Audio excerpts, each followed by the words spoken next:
Hey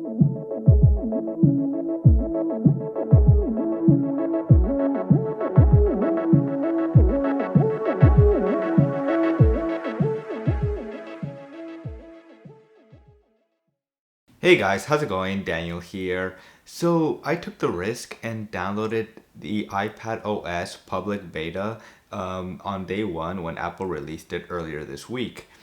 And I've been using it ever since on my main iPad and been playing around with it, seeing the new features since I couldn't wait to play around with iPadOS, which is Apple's new but not really new dedicated OS for just the iPad.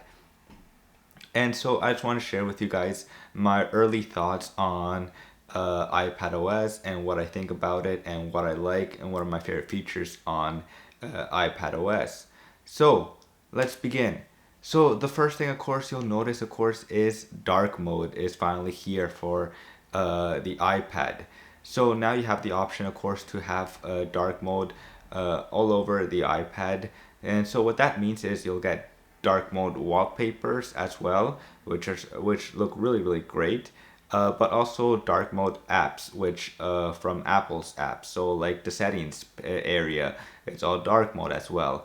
Apps like the Notes app or like the Reminders app also have dark mode included.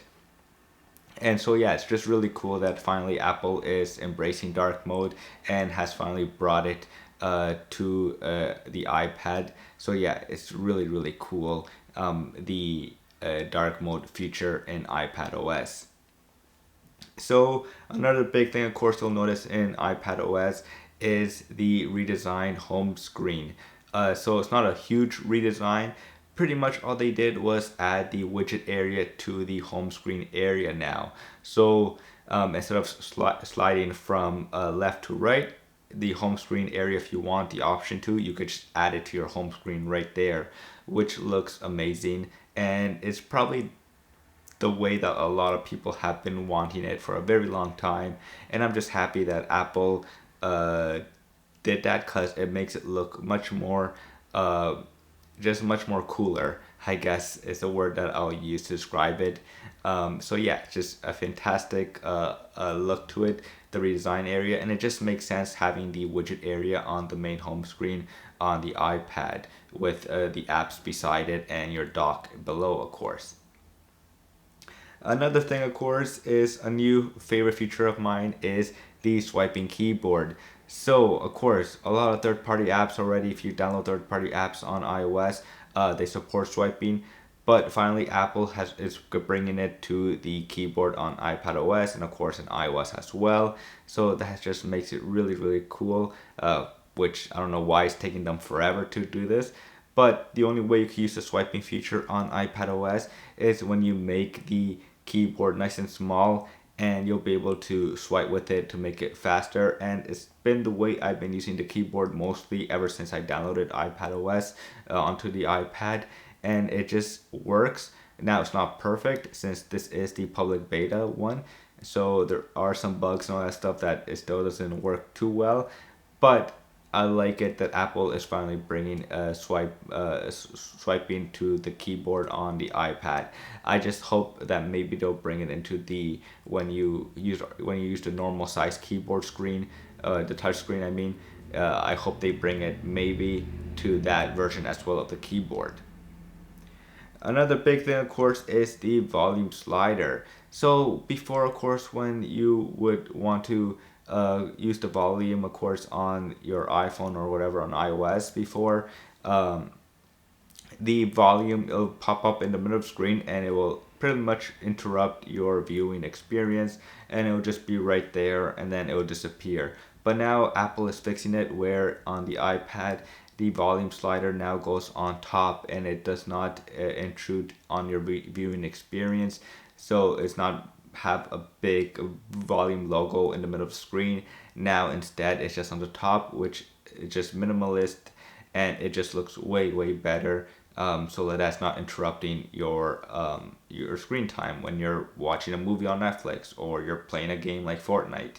So yeah, really awesome that Apple changed that small little feature right there. And then of course another big feature that I like is the screenshot on the iPadOS. So screenshots now, they pop up, they take up the full screen of course on the iPad or screenshot. But what's also awesome is it has a blurred black background. So it's not just a white screen of your screenshot, it's a blurred background with your screenshot. And then of course you have your tools below if you want to add notes to it or whatever, add drawings on your screenshots or whatever you want to do. Now you have that option with much more color tools as well.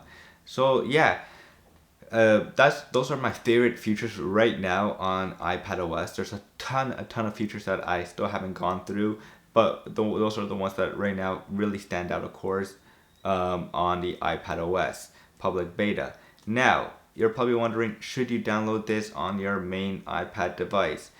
The public beta one, probably not. Maybe wait for number 2 or number 3, just because there's still a ton of bugs. I've been lucky that it's been working pretty well. It hasn't been too buggy for me, but there's stories of other people's iPads just not working too well and it's just not usable. So yeah, and I'm using the iPad 6th generation one, the one that came out last year, that Apple released with the Apple Pencil support, and it's been working pretty good for now. I do see some bugs sometimes when it comes to wallpaper changes or to just using some type of apps that maybe won't open or won't download or anything like that. But of course, this is a public beta, so don't expect it to be perfect out of the box since this is a beta. So yeah, if you're wondering to download, if you want to play with the early version of iPadOS, then yeah, go for it. But if you could wait a couple of weeks, maybe a couple of months, I don't know how long it take Apple to update it to beta 2 or beta 3 to public beta, then I'll probably hold on to until the public beta number 2 or 3 of your iPad. If you only have if your main way of communicating to the outside world and your main work machine is the iPad, then you'll want to wait. So yeah, that's pretty much it. Tell me guys what you guys think, about iPadOS, what your favorite features of iPadOS is right now, and stay tuned for more videos of the iPadOS. And of course, my full review of iPadOS will be coming, of course, later this year when the final version of the iPadOS comes out in September probably. So that's it for now, guys. And as always, I will see you guys later. Peace.